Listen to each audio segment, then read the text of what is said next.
E aí, gente, começa mais um episódio do nosso Papo Daqui, o nosso programa de entrevistas com ex-jogadores do Grêmio e do Inter. Hoje eu tenho o prazer de receber um zagueiro que passou aqui pelo Inter no início dos anos 2000, que é um cara que jogou até na seleção brasileira, destaque do Corinthians, destaque do Fluminense, que é o parceiro Alexandre. Tudo certo, Alexandre? Tudo bem. Boa noite. Em primeiro lugar, gostaria de agradecer pelo convite, né? Para a gente fazer esse bate-papo aí maneiro, que possa ser de grande valia para todos, né? Que possam estar presenciando, vendo esse programa. Alexandre, tu é um carioca que começa a tua carreira no Criciúma. E ali tu tem já destaque nos teus primeiros anos, no teu primeiro ano ali tu já vai bem pra caramba, já até a seleção brasileira tá convocado nos teus primeiros anos ali. Como é que surge o Criciúma na tua vida? Na verdade, é o seguinte, como você bem falou, eu sou natural do Rio de Janeiro. A minha base ela se deu no Mesquita Futebol Clube, que era um time, na época, era um time da primeira divisão, tinha recém subido para a primeira divisão no Campeonato Carioca, no qual eu faço parte da cidade, eu sou mesquitense. E eu, naquela época, comecei a acompanhar os jogos, né, a ir ao estádio, e aquilo cada vez mais foi me dando uma vibração muito boa, né? Me fez uma conexão muito boa com o futebol. Além de eu já participar do futebol, das minhas peladas de rua, do meu futebol de rua, eu me interessei por poder fazer uma avaliação no Mesquita. E ali as coisas foram acontecendo, né? Passei na avaliação e foi acontecendo. Desde os meus 9 anos de idade no clube, e quando eu cheguei aos meus 17 anos, eu disputei no Rio de Janeiro, tem uma Copa chamada Copa Rio, que é como se fosse a Copa São Paulo de sub-17 naquela época. Era sub-17, era de juvenil. E eu acabei me destacando na competição, no grupo da gente, né? Onde era Mesquita, Flamengo, Criciúma, Volta Redonda. E o Criciúma despertou grande interesse em mim e me comprou naquela época. Isso foi em 92. E cheguei para o clube ainda com a idade de juniores, virando a idade de juvenil para juniores, mas sendo que no Mesquita eu já tinha passado por todas as categorias, né? Inclusive já fazia parte da equipe profissional com 16 anos. E quando cheguei no Criciúma, eu consegui, graças a Deus, gerar uma adaptação. Lógico que no início a gente sentiu um pouco, mas assim que eu consegui gerar essa adaptação, porque a diferença é muito grande naquela época do futebol das regiões, né? A cultura é muito diferente, ou seja, Rio de Janeiro, você ir para o sul, o futebol é extremamente mais clássico, digamos assim, talvez mais técnico, não que o futebol gaúcho não seja, muito pelo contrário, mas a diferença é que existe uma marcação muito cerrada, existe uma marcação muito cerrada no futebol gaúcho, e no futebol carioca já não existia tanto essa marcação como se tinha no futebol no Rio Grande do Sul, que por alguns momentos, às vezes você tinha mais dificuldade, os grandes talentos tinham mais dificuldade de aparecer justamente por essa marcação. E aqui no Rio de Janeiro, quando eu cheguei lá, tive essa dificuldade, né?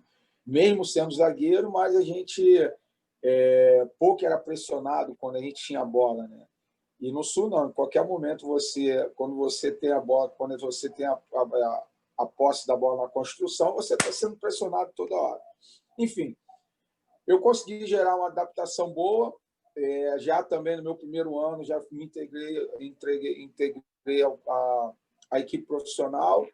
E daí foi dando sequência, né? As coisas foram acontecendo. Foi assim uma carreira, um início muito dinâmico no Criciúma. Foi muito importante o Criciúma na minha vida também, como uma plataforma. Usei muito essa plataforma, esse alicerce, para que eu pudesse me desenvolver no futebol.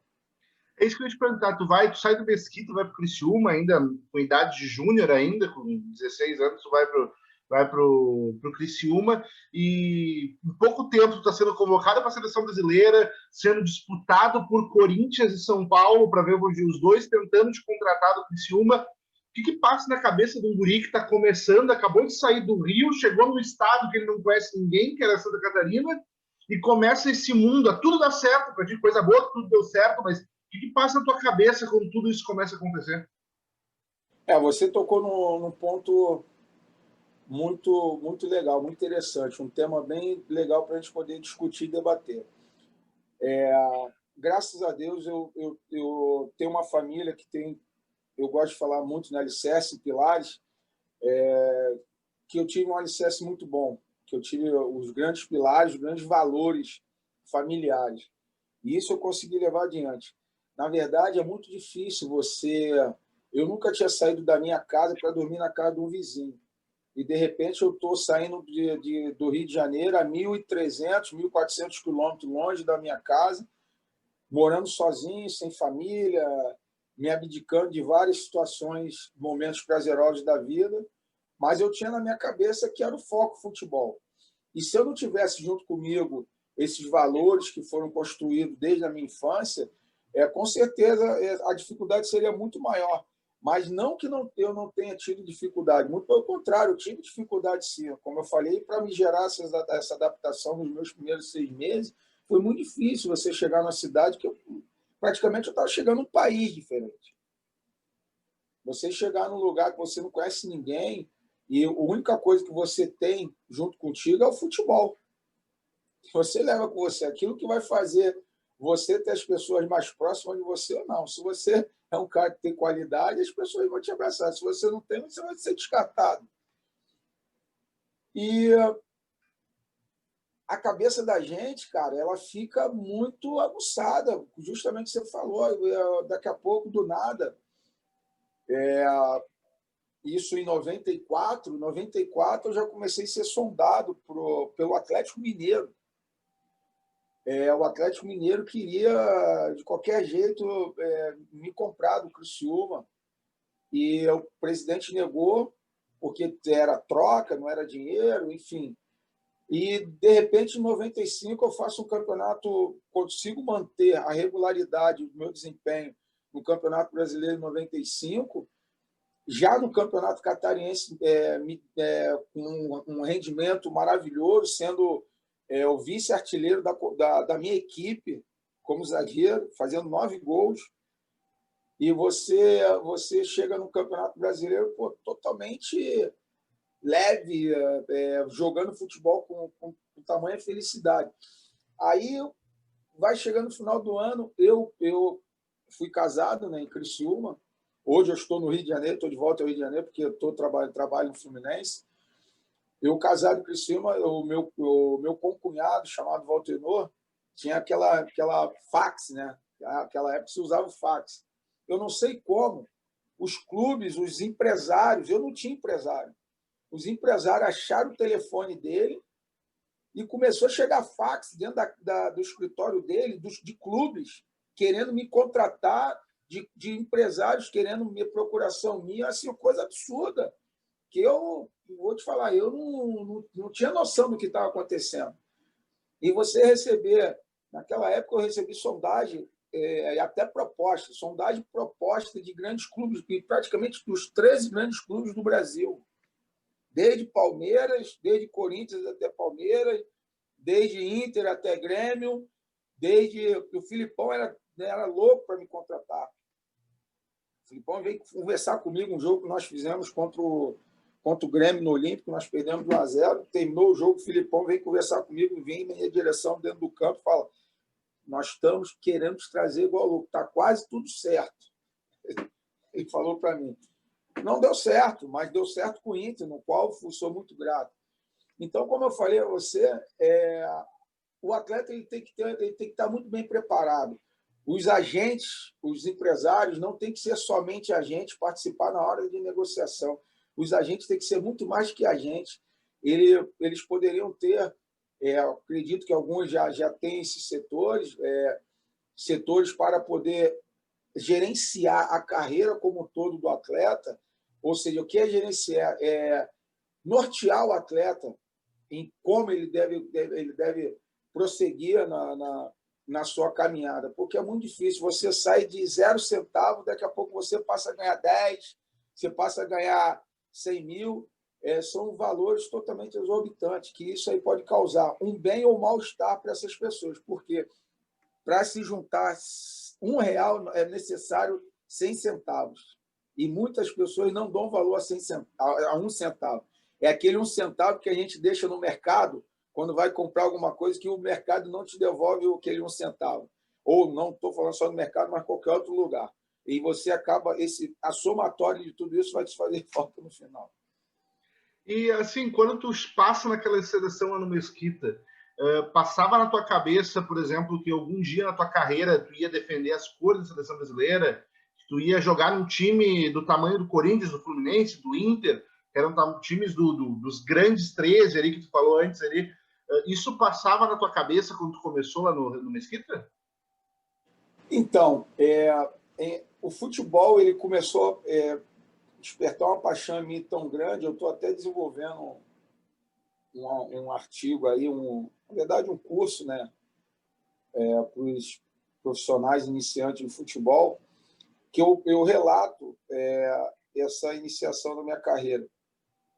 Que o futebol ele despertou em mim, me despertou assim, mas com uma grande paixão em 82, quando eu vi a seleção brasileira jogar. E aquilo me encantava, aqueles caras jogando, jogavam com a maestria, jogavam com a felicidade.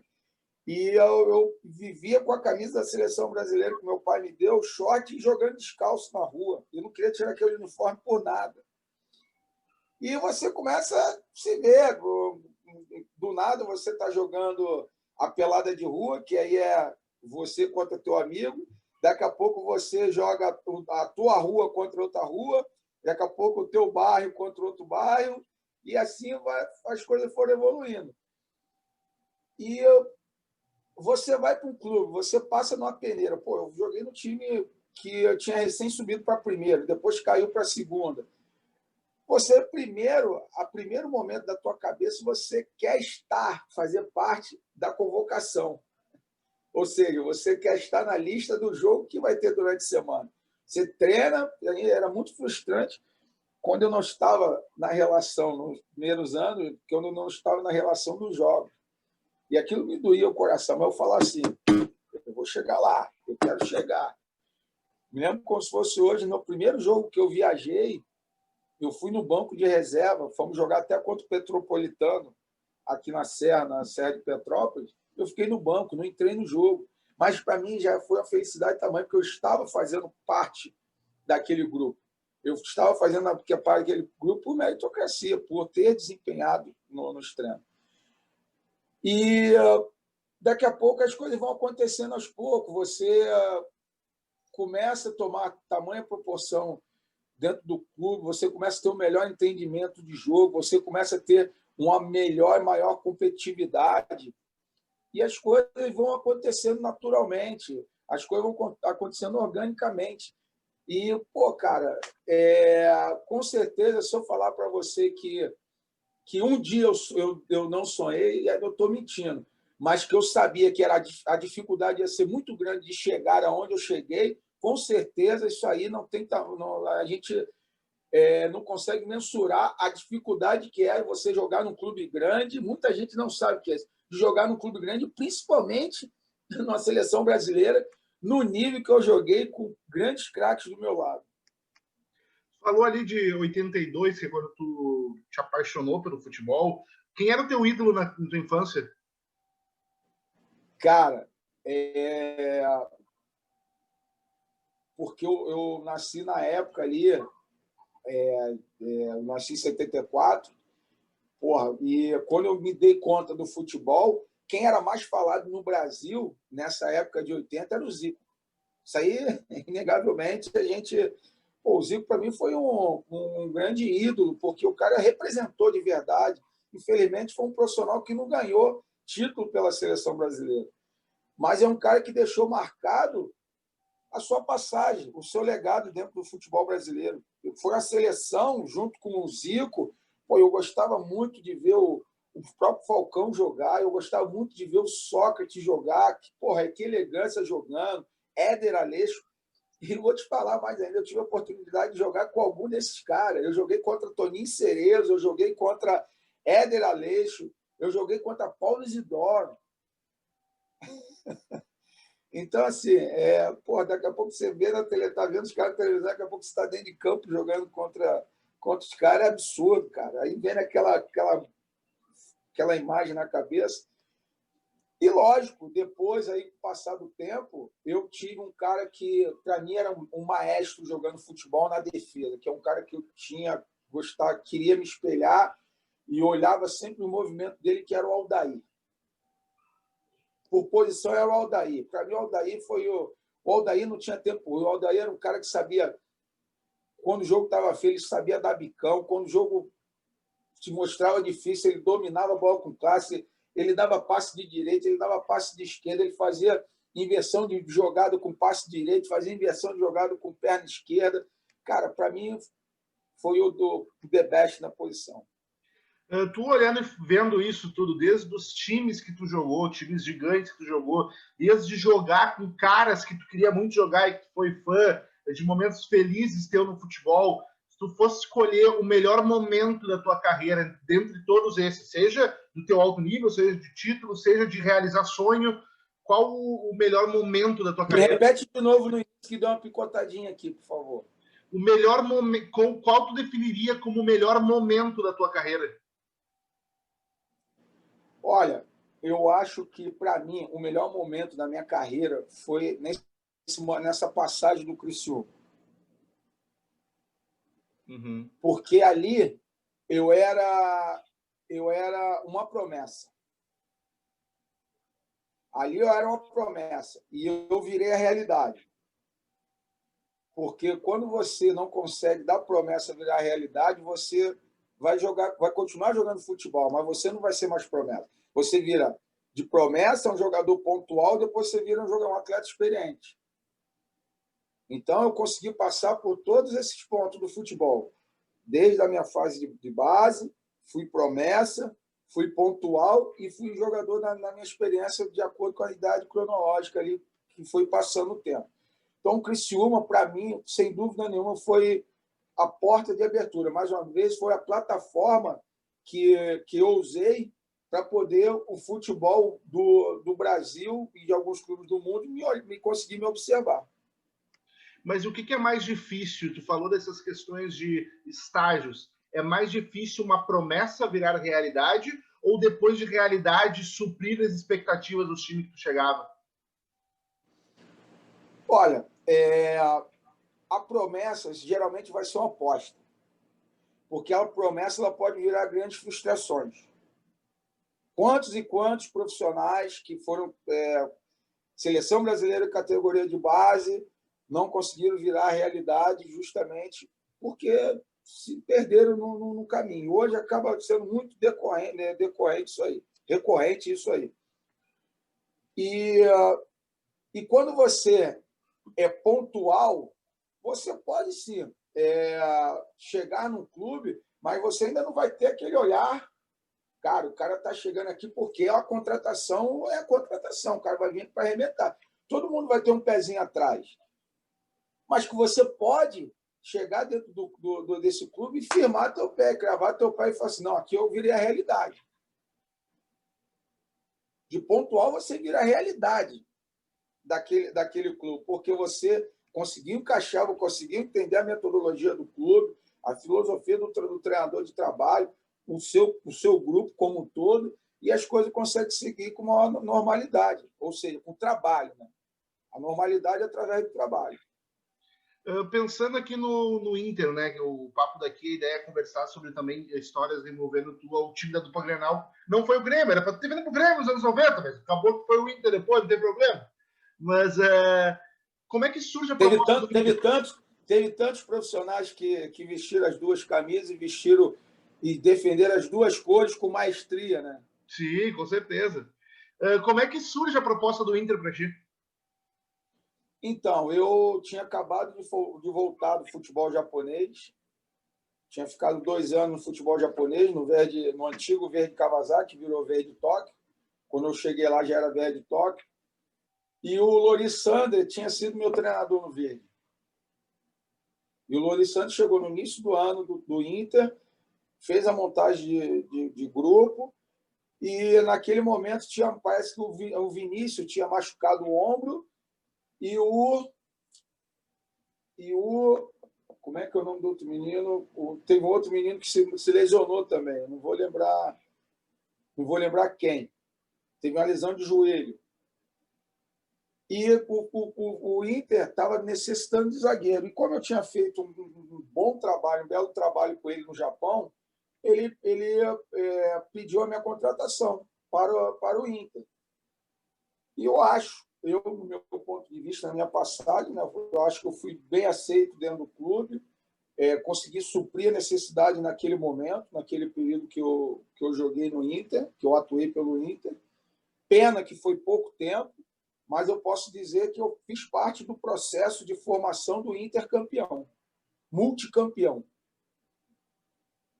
Com certeza, tu chega ali em 2004, e tu chega em 2004 no momento que a gangorra estava mais pro lado do Inter que pro lado do Grêmio, que é sempre quando um tá bem e o outro tá mal. Qual é o ambiente que tu encontra no Inter e o ambiente Grenal que tu encontra quando chega nos clássicos? Então, quando eu cheguei ali, o Grêmio estava na segunda divisão. Eu acho que o Grêmio cai em 2004, o Grêmio cai no fim do ano. Caiu em 2004. Isso. Verdade, justamente. O Grêmio caiu em 2004. Independente do Grêmio, o Grêmio estar na segunda divisão e o Inter, que esteve na segunda divisão, estar na segunda divisão, quando existe o Grenal, esquece, não tem primeira e segunda divisão. Existe para mim, como profissional, que eu tive a oportunidade de disputar grandes clássicos nesse Brasil, para mim é o clássico mais difícil que existe. É o clássico com maior rivalidade que tem. Pena que é muito exagerado, que isso inflama dentro de campo. Eu acho que pode sim existir as rivalidades, mas menos ódio dentro dos estádios e até fora, porque inflama negativamente os profissionais, inflama as pessoas que estão à cerca e gera um mal-estar em todos. Então, assim, é um peso muito grande você jogar um Grenal. O meu primeiro Grenal estava no banco. O jogo foi 1-1, eu estava no banco. Só que eu estava ali louco de vontade de entrar. Estava tava coçando ali para poder entrar, porque eu gosto desses jogos difíceis. Sabe? Eu sempre gostei desses duelos de clássico. Isso sempre para mim me fez bem. Ganhando ou perdendo, faz parte do futebol, mas sempre me fez bem. Voltando aqui, quem estava lesionado era o Júnior, que tinha acabado de vir da Portuguesa. Lesionou o joelho. E assim, quando... Enfim. Sim. Enquanto tu fala no Inter ali, tu era um cara que era bastante utilizado. Acho que tu fez 22, 23 jogos naqueles pouco mais de 6 meses que tu ficou no Inter. E quando tu sai, teu contrato é rescindido, foi depois de uma entrevista referente ao esquema tático. Eu queria entender, eu li matéria sobre, desde que a gente marcou essa entrevista, eu li matéria sobre, mas tem vezes que a matéria não fala contigo, o repórter não perguntou para ti na hora de escrever. Eu quero saber se tu te lembra daquela época e como é que foi essa saída. Bom, lembro perfeitamente. Assim, a única diferença, eu agora trabalhando como treinador, eu vejo que o profissional, o treinador e todo o suporte, a sua retaguarda, ela tem que estar muito bem alinhado, entender o lado do profissional também. Porque não somos nós só treinadores, eu estou falando hoje, que somos o dono da razão. Você tem que entender os atletas que trabalham para você, que correm para você e pelo seu clube. Então, eu dei uma entrevista naquela ocasião, quando nós perdemos para o São Caetano, em São Caetano do Sul, de 2-0, um jogo que a gente, praticamente, o São Caetano ficou com a posse da bola o tempo inteiro e a gente só se defendendo. A entrevista que eu dei foi que a gente precisava jogar mais para o ataque, como que a gíria carioca tem, de falar que a gente está cansado, não, eu falei no nível pejorativo, foi carente. Eu estou cansado de jogar com 3 zagueiros, porque eu estou sendo toda hora, a gente está sendo toda hora pressionado pela equipe adversária. Vai dar certo? Vai dar certo. Um jogo ou outro. E o Inter, as peças que a gente tinha eram peças para a gente agredir os adversários. No entanto, que o Inter conseguiu tanto agredir os adversários que foi campeão da Libertadores, foi campeão do mundo, bicampeão da Libertadores, campeão da Recopa, campeão gaúcho. Será que eu falei alguma coisa de errado? Será que eu estava errado naquele momento? Aí você vai ver os jogadores que deram sequência na competição. Foram jogadores que estavam ali com a gente, Rafael Sobis, Bolívar. Quando eu saio, Bolívar vai jogar de zagueiro. O Bolívar fez o nome dele jogando de zagueiro, que não era a posição dele. Edinho, Chiquinho, Helder Granja, Cleito Xavier, Nilmar, Rafael Sobis. Então, é assim, será que eu estava errado? Vamos pensar, podem concordar ou discordar. Será que o Alexandre estava errado quando eu falei que o Inter era uma equipe que nós tínhamos peça para jogar ofensivamente? Isso se demonstrou durante os anos decorrentes. Foi vice-campeão brasileiro em 95. Foi campeão da Libertadores em 2005. 2006, campeão da Libertadores, campeão gaúcho. 2005, campeão gaúcho, vice-campeão brasileiro, campeão da Libertadores em 2006, campeão gaúcho, e foi buscar o título mundial. Recopa. Mas hoje, com a experiência que tu tem também da Casa Mata, tu teria feito algo diferente? Eu não digo que a tua opinião não estava correta, mas daqui a pouco tu teria externado isso numa entrevista, teria falado esses bastidores, tu até já tinha falado isso, estava cansado de falar, agora tu tendo conhecimento da Casa Mata, tu teria feito alguma coisa diferente? Olha só, vamos lá. Eu não posso puxar a sardinha só para o meu lado. Foi um momento meu que eu nunca tive problema com o microfone. Nunca coloquei meus companheiros, principalmente aí no Rio Grande do Sul, ninguém pode falar isso de mim. Muito pelo contrário, eu sempre fui tido um cara como um cara super tranquilo para poder dar entrevistas e ser muito pontual naquilo que eu estava falando. Eu realmente errei por externar essa situação, porque foi realmente um momento meu que eu estava chateado e eu acabei externando. Não jogando culpa nos meus companheiros de profissão, muito pelo contrário. E nem querendo jogar culpa em treinador, ou seja lá quem for. Eu simplesmente externei uma situação que realmente eu externei a público, que realmente poderia ter sido uma situação que eu poderia ter lavado roupa suja dentro dos vestiários. Mas poderia também não fazer tempestade no copo d'água. Ter feito tempestade no copo d'água, porque eu era super útil. Eu era um cara, naquele momento, que estava disputando bola de ouro. Eu era um cara que era altamente importante para a equipe do Internacional em 2004. Com possibilidade de fazer renovação de contrato. Naquele momento, o Feyenoord estava atrás de mim. O Urawa Reds estava atrás de mim para querer me levar e eu, junto com o meu empresário, optamos ficar no Inter. Então, assim, simplesmente se olhou só o lado do treinador e não se olhou o lado do atleta. Mais uma vez, eu errei em externar aquela situação. Mas eu acho que esse incêndio que, de repente, foi criado, a gente poderia ter sido contornado e a gente poderia estar de mãos dadas. Poderia ter ajudado muito mais o Inter. E, Alexandre, hoje tu é treinador, tu trabalha na base do Fluminense. Primeiro, eu queria entender como é que tu também jogou no Fluminense, né? Se tem alguma relação que tu tem de trabalhar aí com a tua passagem como jogador. E segundo, o que que tu consegue levar dessas tuas experiências de campo, desde lá do Criciúma, passando por Corinthians, Inter, toda essa experiência, tu trabalha com a base do Fluminense, o que que tu consegue levar de aprendizado teu para essa meninada que está surgindo? Então, uma coisa que eu levo sempre comigo é ter uma boca e dois ouvidos. Eu gosto de escutar muito, porque eu fui atleta de futebol, fui condicionado a ser atleta de futebol. E eu estou do outro lado do livro. Eu estou na outra página. Então, eu estou escrevendo um novo capítulo, um novo livro na minha vida. Então, eu tenho que primeiro lidar com pessoas.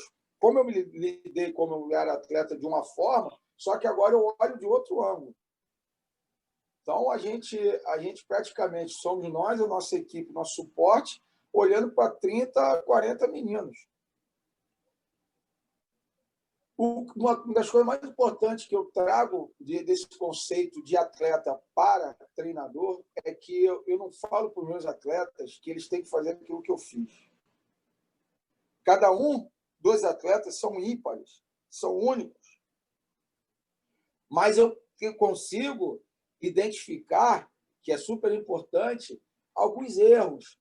Através de vídeo, até mesmo na pontualidade ali dentro do treino, a gente consegue identificar e dar feedback de postura corporal, como se faz uma cobertura, de repente o posicionamento para dar um passe, estar com a cabeça levantada na hora do passe, de condução. São características básicas que a gente aprendeu no futebol, que isso tem com a gente, que a gente pode trocar com os atletas, interagindo para que o atleta possa evoluir cada vez mais. Então, isso que eu vejo de super importante nesse aprendizado, nessas experiências que eu tive. E uma coisa que ninguém vai tirar de mim é a situação de vestiário. É o dia a dia do campo, são os clássicos, são os jogos pequenos, como você vai lidar com os jogos pequenos. Então, isso eu consigo enxergar, dependendo do jogo que eu vou fazer, eu já estou visualizando aquilo que eu passei lá atrás, porque as pessoas mudam, mas o cenário é praticamente o mesmo. O cenário é praticamente o mesmo. Então, a gente consegue ter uma tomada de decisão muito mais rápida nessa questão por a gente ter tido essa vivência dentro de campo. Então, é um facilitador para que a gente possa ter êxito junto com os atletas. Falando em vivência de dentro de campo, quem é que foi o cara mais resenha que tu conheceu na carreira? Cara, tem vários, tem vários. Tu tem que escolher um que tu vai contar uma história. Tu vai ter que entregar um. Cara, pior que assim, eu vou te falar. Eu vou falar. Eu tenho o Vampeta, tinha o Amaral, o Célio Silva, que foi o cara que deu o título para o Inter de Copa do Brasil, né, em 92. Ainda o Inter ainda não tem, desde 92 não consegue conquistar um título nacional, né? Vamos lá, o Gilmar Fubá, o Romeu, caramba, são tantos, cara, e são muitas histórias. Eu vou te falar, tu me pegou de surpresa que eu não estava prevenido com essa história. Mas, cara, é difícil. É porque a gente acaba entregando. Não, mas não precisa falar o nome. Não precisa falar o nome. Se não quiser entregar os caras, também não vamos deixar os caras mal. Tem um malandro, cara. Putz, é uma coisa delicada. Tem um malandro, cara, que saiu com a gatinha, cara. Aí eu vou contar outra, lembrei de outra. Até se não é legal. A gente treinando com o professor Oswaldo Oliveira, aí fazendo um trabalho técnico, né? Uma atividade técnica específica para zagueiro. Aí começou o trabalho, o Oswaldo Oliveira ficava embaixo da trave e rolava a bola para a gente. Não, a gente, defensor, ficava na linha, embaixo da trave. O Oswaldo Oliveira rolava a bola da marca do pênalti no chão. A gente tinha que devolver a bola no alto para ele pegar na mão e ele jogava para a gente cabecear. E a gente fazendo isso direto. Daqui a pouco, um dos atletas nossos, que foi o Gilmar Fubá, pegou, quando ele foi rolar, encheu o pé de areia e jogou na cara do Oswaldo Oliveira. O Oswaldo Oliveira começou a cuspir terra para tudo quanto é lado. Acabou o treino. Desse jeito não dá, desse jeito não dá. Mas essa aí é uma das milhões de histórias que a gente tem, cara. Pô, vou te falar, tem tanta coisa que não dá para fazer um livro, dá para fazer centenas de livros se juntar toda a raça para contar a história. E eu sou um cara, eu fui um cara sempre também da resenha, cara. Eu sempre gostei da resenha porque o futebol ele é trabalho. É trabalho. E como todo trabalho, se você não tiver o teu momento de distração, você fica muito escravo do trabalho e você, de repente, não pode render. Você leva o problema do teu trabalho para casa e de casa para o teu trabalho. Então, assim, toda vez que eu botava a chuteira, que eu entrava dentro de campo, eu era o funcionário do clube. Eu era o trabalhador, cumpria com a minha carteira. Agora, quando saía, que era o momento de contração, de vestiário, que tinha resenha, cara, aí era a coisa mais maravilhosa que você chegava em casa relaxado, sem problema. Entendeu? Mas é assim, essa é um pouquinho da história da gente. E outra dúvida, o futebol te deixou mais bonita? Cara, ajuda pra caramba, né? Cara, eu falo para meus amigos, o escudo, pô, te faz levar a lugares fantásticos, entendeu? Mas você sendo bem cuidado também, você se dando o luxo de se cuidar bem, é um bom facilitador. É um bom facilitador. Para a gente encerrar, cara, o que tu tem de projeto para daqui para frente? Hoje tu está trabalhando no Fluminense, tu quer ser treinador do time principal, tu quer trabalhar em outras áreas? O que a gente pode esperar de ti para o futuro? É assim, Guilherme, eu me preparei, graças a Deus eu consegui me preparar para exercer a função que eu estou exercendo hoje. Eu sou um cara formado, sou professor de educação física, sou pós-graduado em fisiologia do exercício, eu tenho vários cursos na área da fisiologia, vários cursos na área da preparação física, tem vários cursos de treinadores, inclusive de licença da CBF. Eu ia fazer agora esse ano a prova, mas não fiz por causa justamente dessa pandemia, para finalizar o ciclo de cursos da CBF. Não consegui. Eu vejo que as coisas elas vão acontecer, como eu falei, organicamente, tudo no seu tempo. Eu estou no Fluminense, estou indo para a 4ª temporada no próximo ano. Eu, graças a Deus, tive uma grande oportunidade de ser convidado a voltar a trabalhar em um clube grande depois que eu parei de jogar futebol. Isso, para mim, ser lembrado por uma grande equipe no qual eu passei, isso, para mim, é uma gratidão muito grande.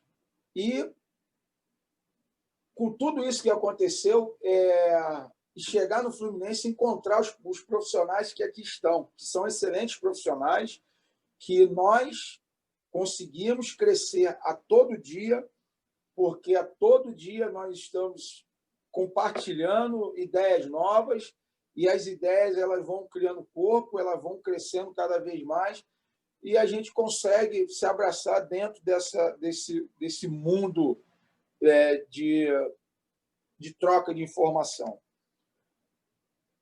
Eu, com certeza, não escondo de ninguém que eu quero ser um treinador. Hoje eu estou na função de auxiliar técnico do Sub-20, mas fui treinador da Sub-16, auxiliar técnico da 17 e agora auxiliar técnico da 20. Não escondo de ninguém que quero ser treinador, mas as coisas têm que acontecer ao seu tempo.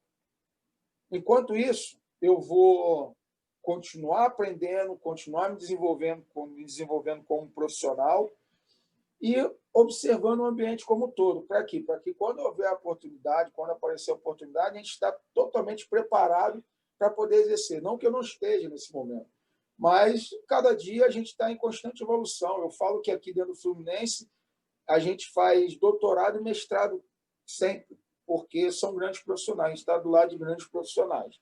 E isso tem demonstrado, ao passar do tempo, na quantidade de atletas que nós vamos revelando a ano a ano. Alexandre, eu gostaria de, mais uma vez, cara, te agradecer por ter topado participar desse papo comigo, quase 50 minutos conversando, e eu espero que tenha sido tão legal para ti relembrar essas histórias quanto foi para mim ouvir elas pela primeira vez. Não, sem dúvida nenhuma, cara. É sempre importante quando a gente está debatendo um bom papo, que a gente consegue crescer, consegue aprender, que, sem dúvida nenhuma, foi mais um aprendizado que eu tive na minha vida. Né? E eu agradeço aí a você pelo convite e a todos que participaram ou que vão ver esse material futuramente. Aí, quando tu vir para Porto Alegre, daqui a pouco o Fluminense ou a passeio, daí o churrasquinho, o choppzinho pessoalmente, né? Ah, porra, com certeza. Quando eu entrar de férias agora, eu me mando para Santa Catarina, né? Então a gente já se encontra por lá já, então. Pode ser. Até mais, Alexandre. Valeu, cara. Obrigado aí. Um abraço. Um abraço. Tchau, tchau. Tchau, tchau. Valeu.